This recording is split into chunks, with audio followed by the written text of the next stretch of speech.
नमस्कार मित्रांनो, स्वागत आहे आपल्या एका नवीन व्लॉग मध्ये। मागच्या व्लॉग मध्ये आपण नानी फॉल बघून रतनगडाच्या पायथ्याशी असलेल्या अमृतेश्वर मंदिराजवळ पोहोचलो होतो।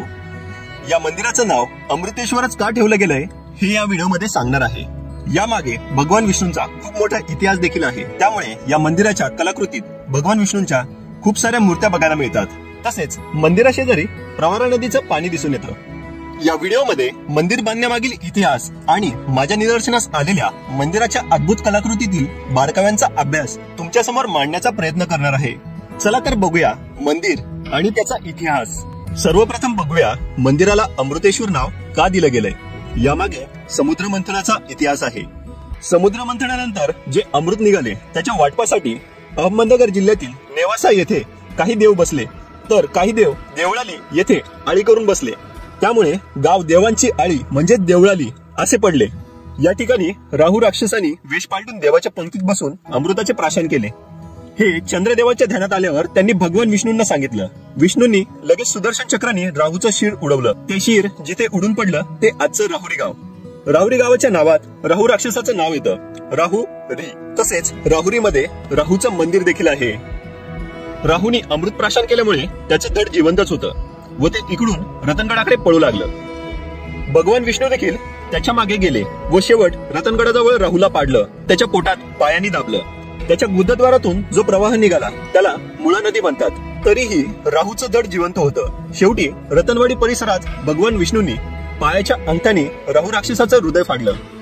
त्यातून अमृताचा प्रवाह बाहेर निघाला। त्यालाच आज प्रवरा नदी म्हणजेच अमृतवाहिनी म्हटलं जातं। अमृताचा प्रवाह या ठिकाणी पडल्यामुळे या मंदिराचं नाव अमृतेश्वर ठेवलं गेलंय। आजही असे सांगितले जाते की या शिवलिंगाखाली जिवंत झरा आहे, जो प्रवरा नदी म्हणजेच अमृतवाहिनीचं उगमस्थान मानतात।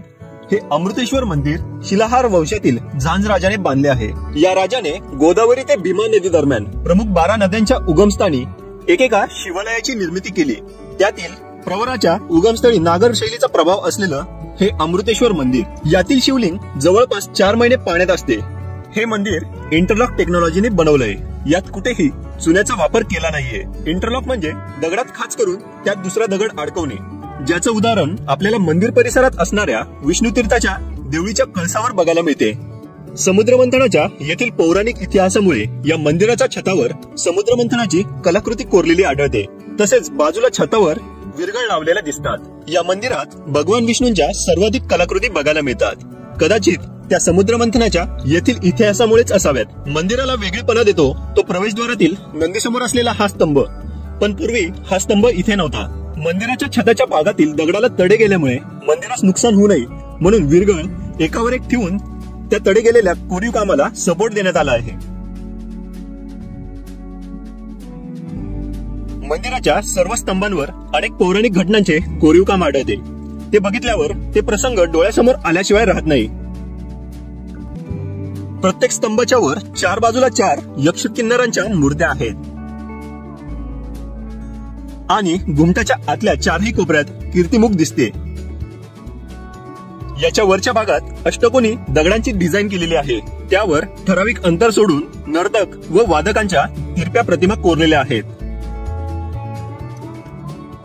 मंदिराच्या कळसाच्या 4 बाजूला 4 वेलींचे नक्षीकाम केलेले आहे। त्यावरील दगडांचे जॉईंट असून सुद्धा वेलींचा एक संलग्नपणा बघण्यासारखा आहे।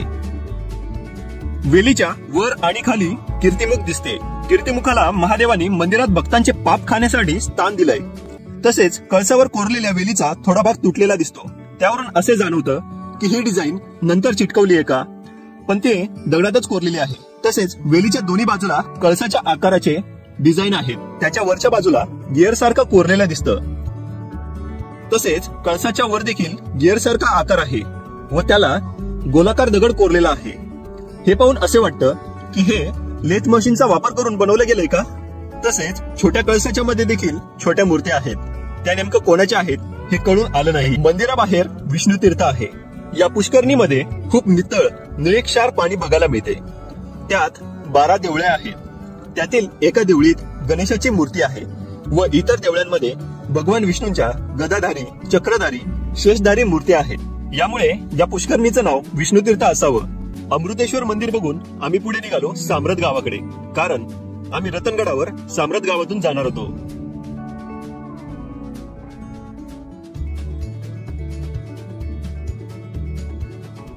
साम्रत गावात पुन्हा वन विभागाची पावती काढावी लागते। येथून रतनगडावर खूप सुंदर डग अडकलेले दिसत होते।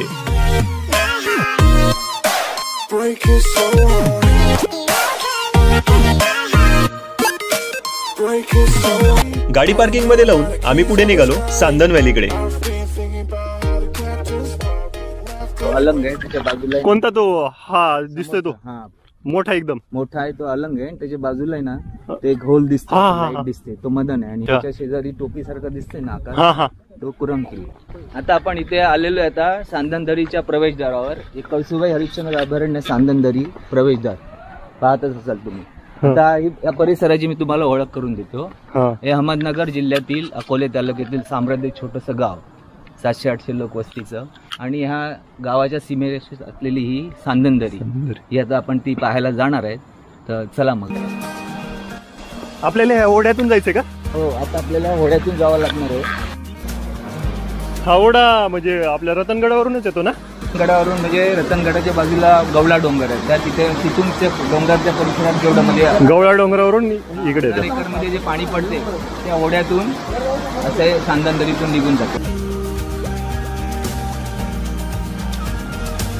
सांदनदरी आपण वरच्यावरच बघणार आहे, आतमध्ये जायला परमिशनच नाही कारण की पावसामुळे पाणी वाढलेलं आहे। आता ही एशिया खंडातील 2 नंबरची व्हॅली। आशिया खंडातील 2 नंबरची? 2 नंबरची का 1 नंबरची? 2 नंबरची आहे। 1 नंबरची चीनमध्ये आहे। चीनमध्ये का? आणि ही दरी आहे ना total start to end 3.5 kilometre. 3.5 kilometre आतमध्ये? आता आपल्या तोंडावरती 100 फूट दिसते। आणि आपण जसं जसं पुढे जाऊ तशी तिची उंची वाढत जाते आणि ती एका ठिकाणी 300 फुटापर्यंत। अच्छा, मी 300 फूट वरतून खालपर्यंत उंच आहे।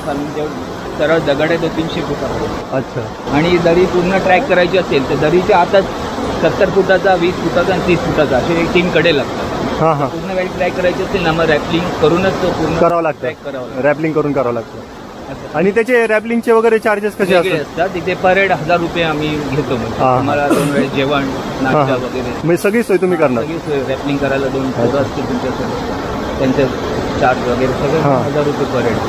तुम्हाला एक असं वाटलं असेल की सांदनदरी का तयार झाली, कशी तयार झाली, तर ते भूशास्त्रज्ञ असतात ना त्यांनी असे 2 निष्कर्ष काढले की ही दरी का तयार झाली। तर एक कारण आहे की हे भूकंपामुळे हा डोंगर फाटला जाऊन ही दरी अशी निर्माण झाली।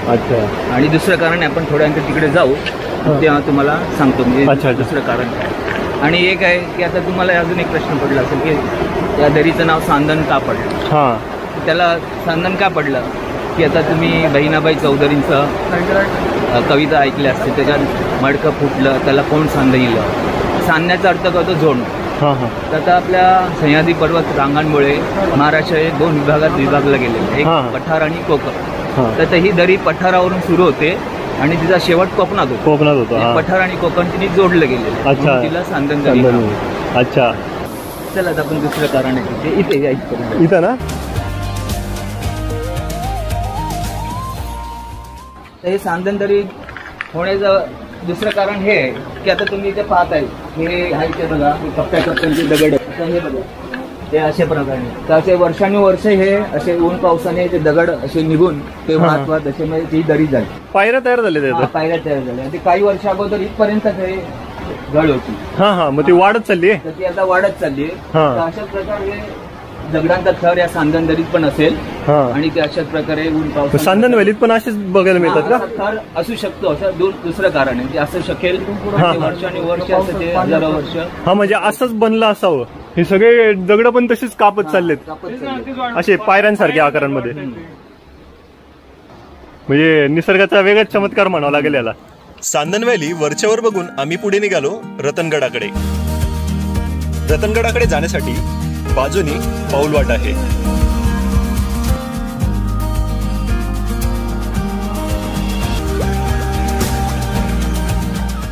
पुढच्या भागात आपण रतनगड बघूया। पावसाळ्यात रतनगडाच्या घसरड्या वाटांचा अनुभव काही वेगळाच आहे। तर मित्रांनो, व्हिडिओ कसा वाटला हे कमेंटमध्ये नक्की सांगा। आवडला असल्यास लाईक करा आणि मित्रांसोबत शेअर करा। पुढील भाग बघण्यासाठी चॅनलला सबस्क्राईब करा आणि बेल आयकॉनवर क्लिक करा। व्हिडिओ शेवटपर्यंत बघितल्याबद्दल धन्यवाद।